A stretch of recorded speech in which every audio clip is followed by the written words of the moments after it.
Coffee হাউসের সেই আড্ডাটা আর নেই, আর নেই।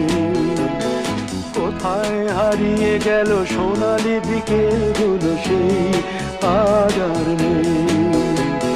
লা লা লা লা লা লা লা লা লা লা লা লা লা লা।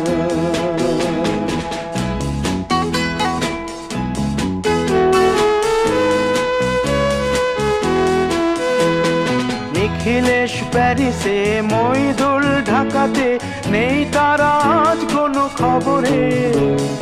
গ্র্যান্ডের গিটারিস্ট গোয়ানিজ ডিসুজা ভূমি